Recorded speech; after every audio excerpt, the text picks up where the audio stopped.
Looks like we are live. Okay. Hi there, everyone. This is Tony Paladin, Managing Partner at LCP Global Sports Consulting Group. And today I'm honored to be able to have a chat with my dear friend, Reza Kazemipour.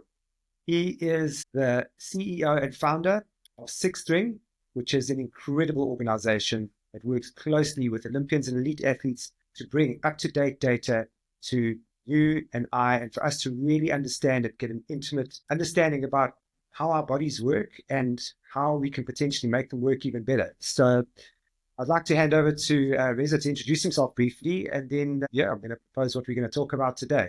So over to you. Awesome. Tony, thank you so much. That was an amazing introduction. And yes, like you said, like I'm living and breathing all of this that you just literally talked about. My biggest goal in all of this is to really create impact. And as we start going through, this discussion that I'll have with you is understanding more about the human body, about human optimization, about human performance. And I'm not trying to really make everyone to be an Olympian or special forces in the military, but it's creating an impact where everyone understands what their body and what their mind has the ability of doing and saying and creating out of this, right? And that's really the impact, because if you feel good about yourself, you have the ability to feel good about others and create that positive energy. So I'm excited to talk to you about Sixth Ring, about myself and this journey that I've been going through, and if anyone can take advantage of what we're creating. Basically, what I thought I'd position this around is really in the business of sports and health and wellness, and really ask the question, why is investing in sports and health and wellness more than just branding? And as you picked up on a couple of points, is that whatever you are going to invest in yourself today is what it's not going to cost you in the future in terms of healthcare. So it's very much concept of prevention being better than cure. And over and above that, as you've mentioned, is striving to be your optimal and best version of yourself is ultimately going to affect every single aspect of your life. From my experience as an elite athlete, is basically just having that gold medal approach, is striving to make every area of my life as perfect as possible. And this is not only in performance, this is in balance and sleep and self-care, family life, and investment in relationships. So I think before we kick off, I would like to just plant the seed of speaking a little bit about the concept of liminality. A good friend of mine, Dr. Andy Walsh, has co-founded a company called the Liminal Collective. And this is really just pushing the envelope in terms of every area of human performance, both physiologically and psychologically. So without further ado, I think we should maybe look at why is sports and health and wellness and human performance, why is it an attractive investment?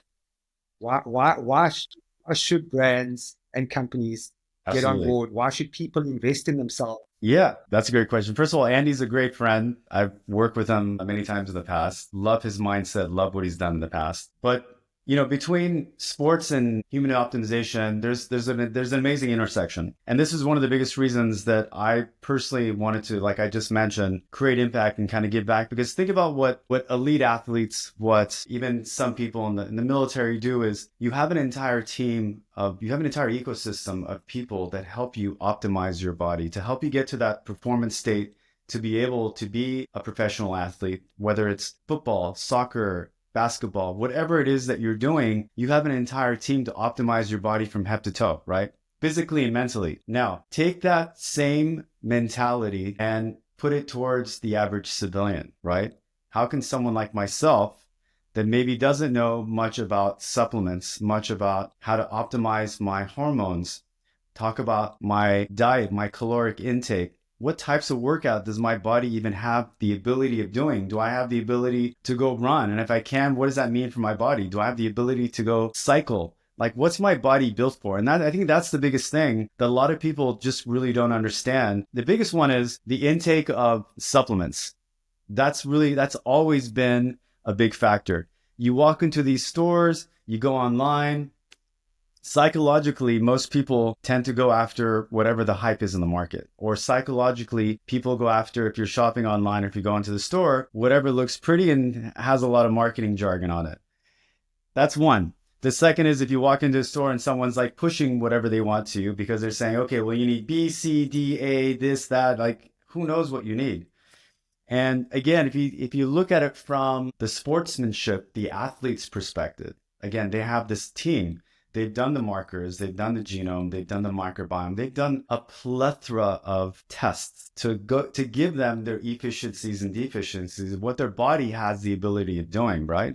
So that's why they can be at their optimal performance. So now if you think about what Six Ring is doing, what I've been trying to really put together from an impact perspective is taking the same model that Andy's been working on for years, and providing that as a service to everyone. And, I'm in Dubai right now. So the lingo I always use is, it doesn't matter if you're a janitor or the Prince of Dubai, everybody should have the ability to understand what their body has the ability of doing, and physically and mentally. So my mantra is be good, say good, do good.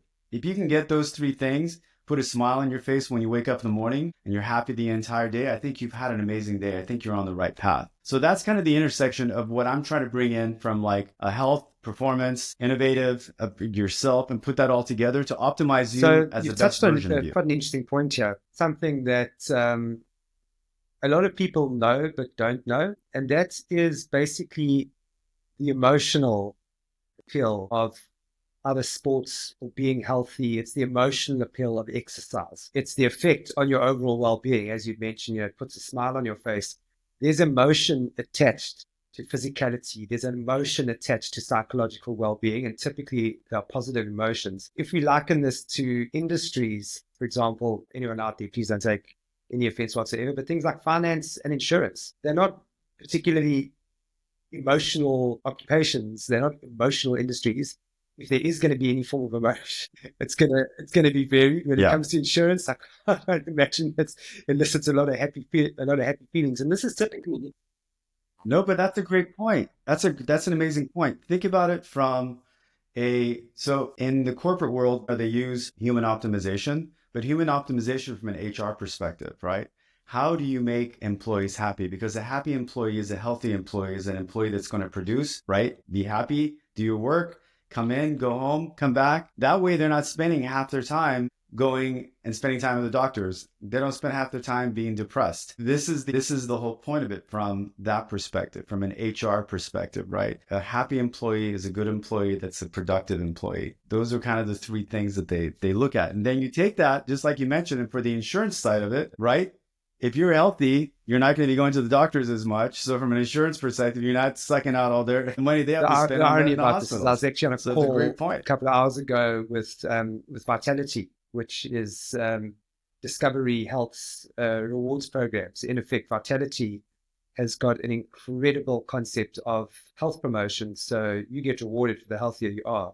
What that means in terms of insurance is that the more money you spend in becoming healthy, the less you're going to spend on becoming sick. And typically healthcare is a lot cheaper in terms of staying healthy, in terms of medical care, than fixing you when you're broken. And just likening this concept to companies and to brands, to people investing in things like Six Ring, to investing in sports. This is why companies have wellness days. This is why they have sports days. This is why companies have got sports teams. This is why companies sponsor sports. This is in my game, let's look at why is sports sponsorship such a big field? It's because it introduces emotion. What is sport and health and wellness? No matter your race, your culture, your gender, health and wellness and sport is ubiquitous. It is a universal language that everybody can speak. And even bringing it back to whether you're a janitor or the Prince of Dubai, at the end of the day, you are happy and you are healthy and you've invested in your well-being. Typically, you're going to live a long and very joyful life. Of course. People use the terms in so many different ways. I attend so many different conferences. You have your health and wellness conferences, then you have your longevity. But what does that really mean? What are we trying to do as a human being? Like, what are you trying to do individually? You want to live longer? What does that mean for you? Living longer, but are you happy and are you healthy living as long as you want to live? If I live to 100, do I want to live to 100? I don't know why.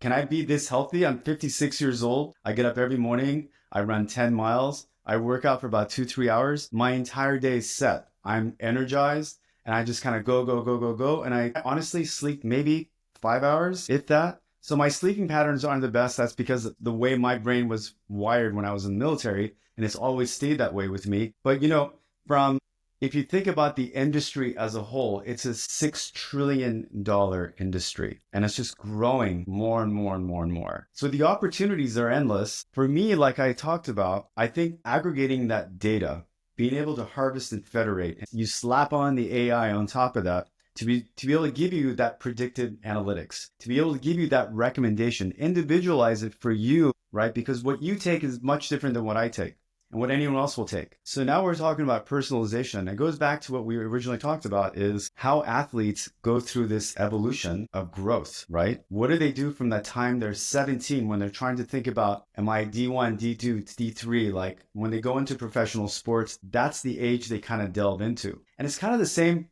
military, it's the, obviously you don't have to be as healthy as an athlete going into it, but they make you as healthy because they reprogram you and they rewire your brain and your body. But it's very pivotal now, since the evolution of data as a whole, and we have all the technology we have today, we have all the tests that we have today. From an investment side, it's become very interesting. So not just investing as an individual into products, but talk about investing as a venture firm, investing as a corporation into products and services and people that can help benefit you. And again, going back to impact, that can possibly create impact, that can make you healthier, because it is a trickle effect.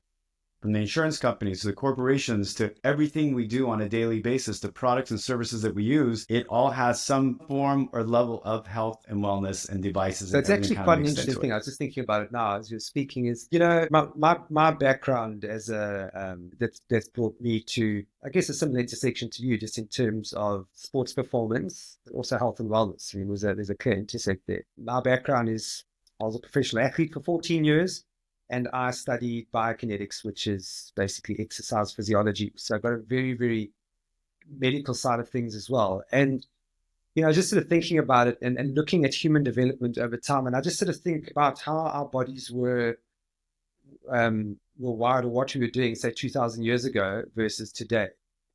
Things like, and I've actually shot a couple of videos a while back with one of the guys I was working with, just with, I say, it's an invention of chairs and toilets. Simple man-made things that have taken away certain parts of our functionality that we have to augment with something else. It's almost, the concept is that we've overcomplicated convenience, but in doing that, we're stacking up now what you need to do to unpack it, to just get down to a basic point. And this is typically why you see some of the healthiest people in the world are in countries that don't have all the luxuries, where people actually need to use their bodies, where they don't have constant access to refined foods, where they're a lot more holistic and basic. And funnily enough, it's been commercialized in that you are basically being sold stuff that should be natural. I mean, if you just look at vegan food versus convenience food, it's like 3 times more expensive, but it's because it's actually healthy, because care is actually gone in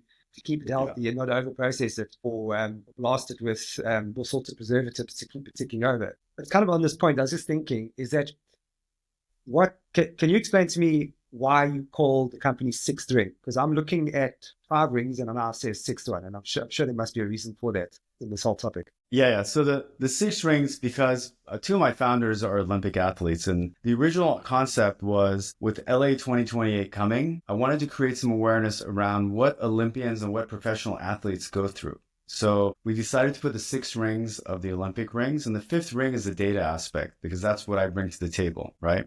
We're bringing the data, the understanding, the ability to know who you are, and what you can do. So that's the sixth. That's basically that's the sixth exactly what I ring was saying. of the 5 rings. It's that marriage. It's that understanding of how to apply what you do into your everyday life. I mean, if we sort of think about it, just taking it almost outside of an elite athlete perspective, that 6th ring is the application of sheer and utter common sense into every other area of your life. And I think the beauty with, having been a professional athlete, is that your transition into real life is sometimes you're a little bit left wanting, because your whole life is geared around performance. Through my athletic evolution, I started realizing towards the end of my career that it was not only about performance, and what would often augment my performance was balancing all the other areas. And just something I'd like to debunk quickly. But sometimes people equate balance to mediocrity, where it's not really. So balance, sometimes people think you've got to pull back in one area of your life in order to be better in other. To me, it's not that. It's actually being optimal in all of the areas of your life. This Yeah. is right. Sleep, relationship, psychology, all included in that. If you are going to neglect sleep, neglect relationships, neglect your So own important.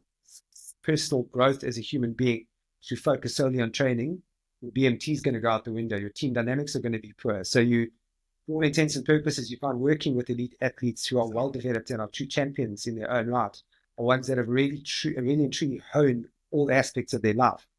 And the application of that, using the sixth ring and bringing that into high performers in real life, is quite paramount, I believe, because that's where your pioneers sit. That's where your top CEOs sit. Those are the guys that are really pushing the envelope. And if you look at some of the top guys, Exactly. rated in terms of financial success and business success, they're possibly some of the most healthiest people that you'll ever meet. They exercise good 2 hours a day and manage their lives. Those are all great points. I mean, think about from the simplest form, even we as human beings, if something gets in our mind that's negative, we go on these rabbit holes. We're stuck. It ruins our entire day, right? So imagine even if you have like a workout on that, and it's happened to me myself too. If I'm stressed out or whether it's relationship, work, whatever it is that stresses me out, I get in these rabbit holes. It throws me off. Now imagine being a professional athlete and going through that. So the coaches, your peers, your entire ecosystem has to keep you positive as best as they can and whatever means they can do. But, part of this kind of training is, so that's why I said it's not just physical. When I've done corporate training for a lot of large companies, it's also being able to, the mentality of these things, the psychology of this is to be able to take a step back and think about the situation before you react. Now, think about that again, going back to the corporate world. If you're making very difficult decisions that can be very costly to either company, and it's the same thing in the military, right? Because that's kind of the methodology that I'm bringing to the table. If you're in a situation where you have to make a decision, split second, you still have to be, before you make an impact, you have to take a step back and think about the situation, even if it's for seconds, before you react or overreact. And having one thing on your mind that's going to throw you off, as they say here in the Emirates, you're khalas, that's it, you're done. And that can be very impactful to you or whatever the situation is, sports, military, civilian life, whatever that is. So that's why having that positive attitude, like I talked about earlier, An interesting question I've got. so important. It's not loaded by any way because I've kind of struggled a little bit with this question myself. And basically, it's how does we both know the benefits of investing in health and sport. We know this, and you can see why it's attractive to people. We can see why people watch sport, why they invest in sport to a certain degree, do sport. But how does one shift the perception that from cost to investment? So if you're going to invest money and time into health and wellness or sport, so whether it's somebody investing their time and their energy in staying healthy and utilizing a platform like Sixth Ring, or if it's a global brand investing their money to be synonymous with a top team, and I mean, obviously they'll get return on investment in terms of their brand exposure, but also just with the cultural shift within their company. How do you shift the perception from people seeing investment as a cost to being investment as a return, both emotional and financial? And this is the example that I'll give on this. Is just on the back end of my meeting with Vitality, is their biggest challenge is keeping people motivated to stay healthy. I mean, there are all sorts of tricks to do it, but is a fundamental thing. So I think it's a two-tier question. It's a two-tier question and answer. So the corporations that are selling that vision, right? So product or service, whatever that is, they're selling an idea. They're selling a vision to be healthier and happier, right? And then they take, from a sports perspective, they'll take an athlete that's done extremely well and try to align that vision together to say, hey, listen, this guy uses this product. He runs with these, he wears these, he eats these, whatever it is. And they try to give you that perception. This is externally for the company, externally, of how it can potentially make you feel. So that's the corporations that are selling products and services. It's a marketing play, right? Whether the product's good or not, they have to do their best to have an understanding of, here's why people in sports feel good about themselves, is because they're using our products. So that's one. On the consumer end, if I go and buy something and I want to feel, okay, is this going to make me feel good? And that, for a lot of people, it's event based too. And what I mean by that is a lot of men and women, if you're going to an event like party, wedding, whatever it might be, like a lot of people right now are getting ready for summer. It's like, oh, I got to get a six pack. I have to lose weight. So it's very event based. So they'll go do all these things. They'll buy whatever they can. They'll go, join the gym, get their trainers because it's event based. Logically, how do you get a person, in the same kind of state of mind? Like we automatically get up every morning. We're like, boom, boom, boom, boom, boom. It's a routine. It's embedded in our mind. But for majority of the population, it's event based. So they look at these products the companies are selling, right? Big companies, whatever their products are, and they look for a quick fix to get them to that stage. So psychologically, that's what these companies are doing. Whether it's working or not, they want to give you that quick fix to make you feel good, to say, hey, listen, if this guy, this woman is doing this, wearing this, taking this, you're going to feel the same way, right? That's how it's done. Now, the second part of your question, as a corporation internally, that's a great question, because what are these guys really saying what they're doing internally as well? 80% probably not. How many of these same people are actually taking and utilizing all the things that they're marketing out? I don't know. I haven't really worked for these companies. I've worked with them. And to be honest with you, I'd say from the people I've worked with and what I've seen within these corporations, whether it's product or services, half of them, I would say, don't even eat what they sell. So it's quite interesting to get that mentality across the board, internally and externally, because I've always seen two different things. And I don't know what your experience has been, but I haven't seen anyone kind of eating their own food within the corporation versus what they're selling and saying, this is amazing, and wanting other people to buy their stuff and eat their stuff and try Yeah, their I stuff mean, out. it actually makes I don't know if that answers your makes question. really good sense. I mean, well, obviously, it's going to depend on demographics, I guess, in different countries. Um, globally, the irony behind this is a lot of people who are educated, supposedly, still elect to not execute or to not live a good lifestyle. And oftentimes what happens is that a job, because you are in a corporation and you're paid to do a certain thing, or to say a certain thing, you end up saying it, but not necessarily doing it. And this is kind of, I almost have to circle back to the leadership within a company. Um, is you have to get your workforce to get buy-in that what you are actually selling or saying is the truth. I mean, going back to your mantra of look good, do good, feel good, be good. Just doing good in every element is Yeah. if you choose as a company to be selling something or saying something that is good, if you are effective in terms of rolling that out across your entire workforce and getting people invested in your product by virtue of that, then people should be naturally that what they're saying, what they're doing become aligned. And I know it's a bit of a vague concept because we're talking about finance, we're talking about insurance, and we're talking about this, that, the next thing. But the kicker to this, and I think it's quite important, is that as long as the brand itself is, I mean, I'm going to say at least legal, they're doing their business dealings are mainly ethical, which is kind of what we hope for most businesses. But that the HR component and the wellness side is that health and wellness is actually encouraged and can be fun. I think there's sometimes a little bit of a disparity in terms of old stereotypes. Is the more stressed you are, the kind of the busier you are, it's kind of better. If you work through lunch, it's fine. If you work late, that's kind of expected.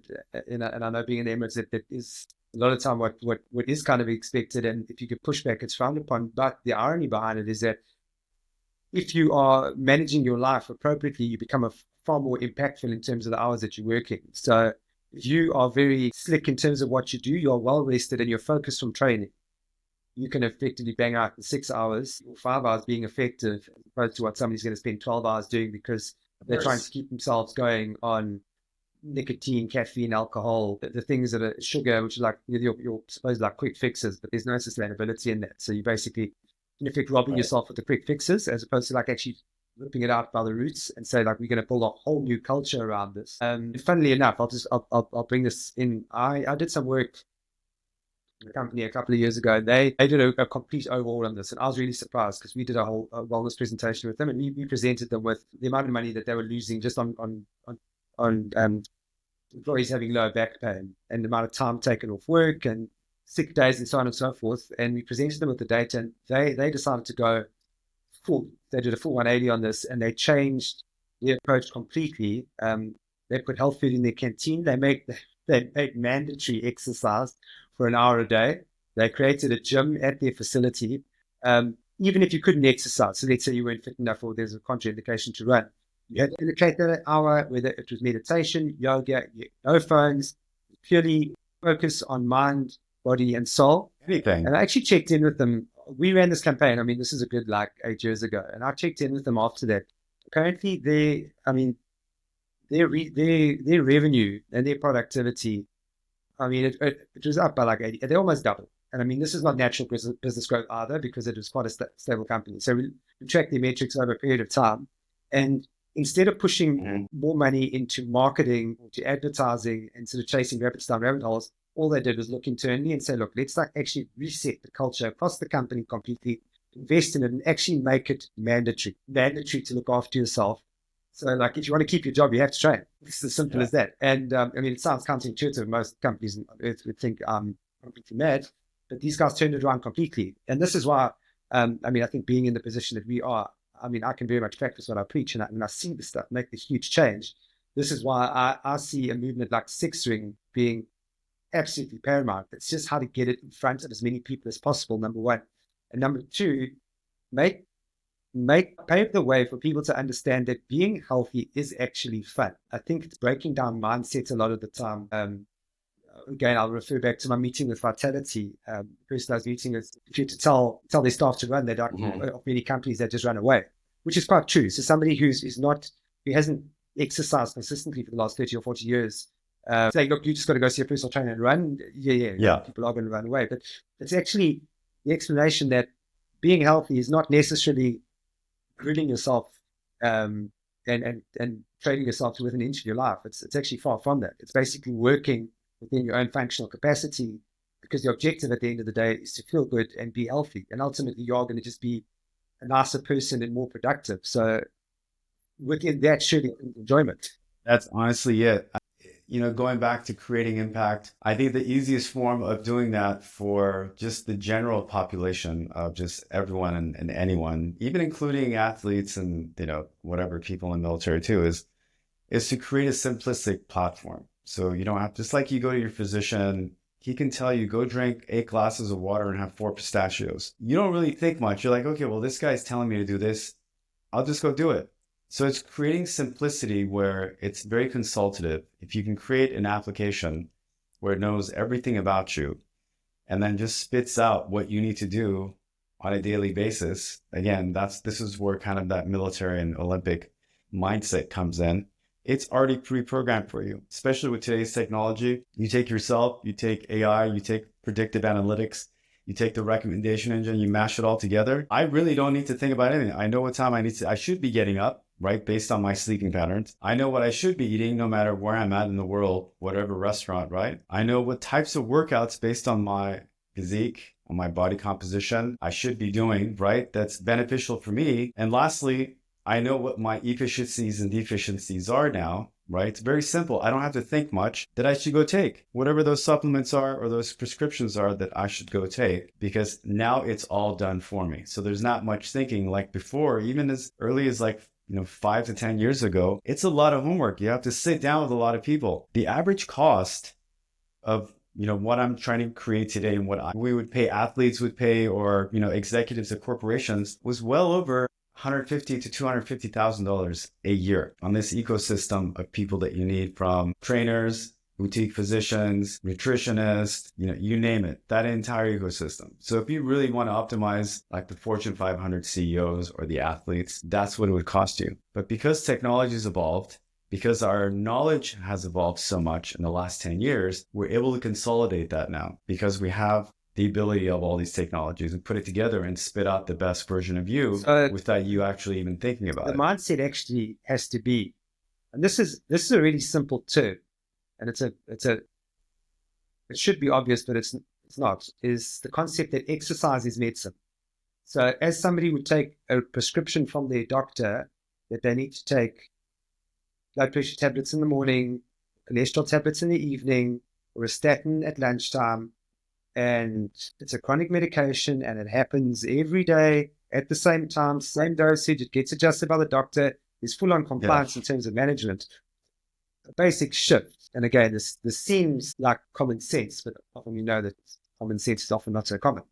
Is the concept of exercise being medicine, is that if you had to receive or see exercise or lifestyle management as a prescription, so to view somebody who is going to be giving you good advice almost in the light as you would as that you're being prescribed 8 hours of sleep a night or 6 hours, or in your case 5 hours, my case probably 6 hours. You're being prescribed 2 hours of training a day at whatever the load capacity is, heart rate, etc. You're being prescribed to drink 8 glasses of water a day. You're being prescribed to eat these various foods. Obviously, it can sound a little rigid initially, but once you get a feeling for it and you actually create that habitual change, and I mean, I've done this with myself. In just 2 years of training, when I was an athlete, your program is prescribed for you. The word prescription, it's prescribed. Exactly. And you just adhere exactly. to it. But because it becomes ingrained, you just live your life like that. It's quite naturally. If I don't train for at least an hour a day, something big is missing in my day. I can feel it everywhere. I can feel my mood switch. I feel lethargic. Same. I'm not a nice person in general. My sleep is affected. My craving for sugar goes up.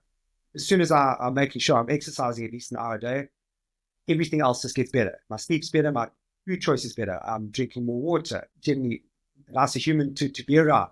By virtue of that, my relationships get better. It seems like it's some common sense, but I think it's just creating a way to shift that mindset. Maybe, I'm very curious. And most people don't think about it that way. That's the thing. Like, again, you and I, we know this intimately, but most people, they don't realize why their day is shifting because they don't do one thing. The simplest thing, walk outside and get some vitamin D from the sun, get some fresh air. It's, the thing is, it's not about going out and, running 10 miles or doing all these things or being a professional athlete. The whole point is just get out, do something, move your body, move. That's really it. Just move. Getting in the morning when I wake up and I watch the sunrise, that for me, everything I'm doing, that's my meditation. That's my energy, just to get that sunlight. And I feel amazing the rest of the day. And just like you said, if I don't do that one day, my entire day is ruined. I can't even think. I'm kind of cloudy and I'm wondering, and I keep reverting back, like, why didn't I do that today? What led me to miss my walk, run, jog, whatever I can do for that day? But it affects your whole day, not being able to do what you're usually used to doing. Well, I'm curious to see the development of sixth string and how it moves forward. One of the very simple things that one of the guys I used to row with, he said this, and this one thing stuck with me. It's like, never miss more than 2 days in a row. And it sounded so simple at the time. We were much younger, and it was like, it sounds obvious, but there was so much wisdom in that. And I mean, the reason for that is that you take a day off because you do need to rest every, 10 or 14 days or 20, depending on your training, you need a rest day. The second you put the second day in, 2 days of rest, it's amazing how the mindset changes and the habit. Your likelihood of taking an off day on the third day goes up by like 80%. Sure. I mean, I was actually looking at what the stats are, and that's how quickly the sort of the intervention or it's basically the intervention or the ongoing motivation.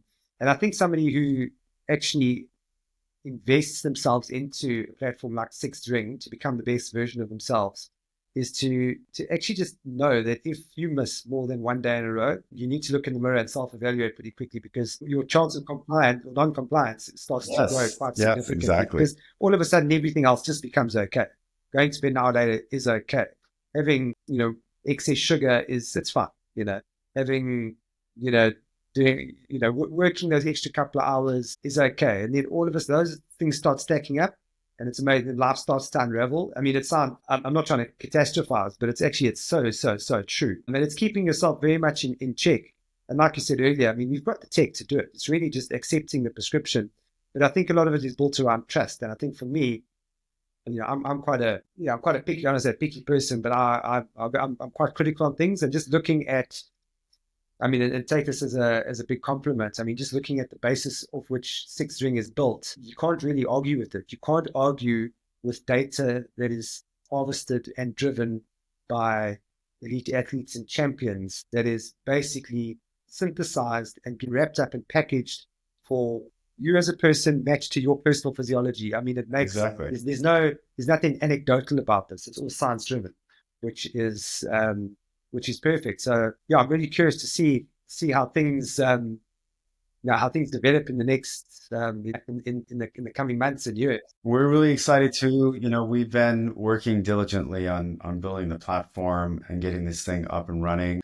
We're bringing more people onto the team. We're integrating, more of our partners from supplements to different various products that can help you utilize everything around you because not everyone is made, like I said, made the same way. So everyone will have a subset of different products and services that they'll use. But we've just been in growth mode and it's been amazing. I've been out here in the GCC in Dubai for a while now, just kind of building out the ecosystem. So we'll definitely let you know. I'm sure we'll chat again a few more times. But no, this has been amazing. I appreciate you bringing me on because this is what I live and breathe. I can talk about it all day long. In closing, one of the things that's a big shift in my mindset over the last couple of years is when I was an athlete and you exposed globally, networking just happened naturally. So you ended up meeting a lot of people. So you kind of developed a false sense of knowledge that the world was just like this and people were just open, and because you were around people at the cutting edge the whole time, you didn't really realize that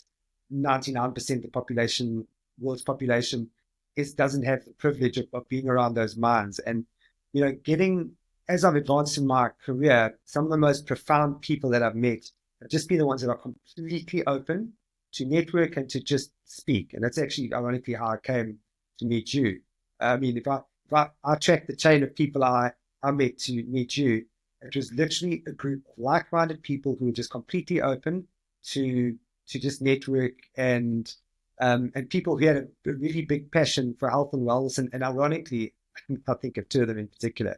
I'm not going to mention names here, but had really big personal scares in their life to realize that they needed to put the brakes on because there was too much focus in certain areas of life, like working too much.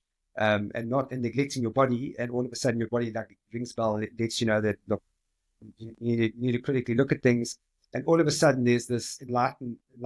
I mean, to a degree, I've also had that myself.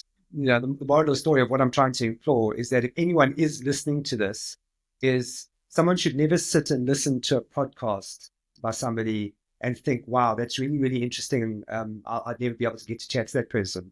Like the opposite should be. It's the first thing you should do is like, wow, that resonated with me. I'm going to drop them a message right now, shoot them a WhatsApp or an SMS or an email or whatever it is. And you'd be surprised how often it actually gets responded to. But for me, that was quite a big turning point is when I started really finding my passion in terms of what I wanted to do. It was amazing how easy it was to reach out and just start building a like-minded network of people, which, I mean, and the real beauty in this in closing is that as you're building a prospective business into a movement, it's amazing how much support you can garner if you're talking the same language, and it's amazing that how open people can be. I mean, just very much in closing, I mean, I've watched Six String even over the last couple of months just get more and more momentum. There's interest, and it's amazing how you start hearing about it in other areas, and that it's almost like just waiting for that watershed moment where it all comes together, and it becomes a household name. Thank you. No, we're getting there. It's a lot of work. It's really exciting. The team and I, like I said, we live and breathe this. This is what we do every day. So with or without the company, like this is what we do. And this is what makes it so exciting because we get to speak to meet and to do really amazing things in this industry. And same with you. You get to meet a lot of people, try a lot of new products, try a lot of new services. And to be able to give that feedback, like for myself, when I have conversations, I'm a storyteller. I love giving stories. So being able to talk about an experience I've had by myself, with a product, with a service, or with individuals, whether it's a sports team, whatever it might be, I think it's pretty amazing. And that's what drives me every single day is learning more and more about my own health. Yeah, Reza, I'd like to thank you. I've been more curious to find out a little bit more about Six Ring. I think anyone watching this would hopefully be, curious to find out a little bit more. Very much, anyone listening, just reach out, chat. There is a wealth of knowledge out there that you don't even know about, and it's so easily accessible. It's sitting at your front doorstep, and it's actually just so easy to just become healthy, and with that, it's health, wealth, and happiness. It's those things. 100%, 100%. And to any of the followers, you're welcome to go on the website, ring.com, or go on Instagram or TikTok. I'm at Reza, REZAKAZ. Yeah, I'll put the details in the links as well. Hope to see you guys out there. You Awesome. stay well and take care, and I'll definitely chat to you soon. All right. Take care. Cheers. Thanks, Tony. Appreciate the time. Take care.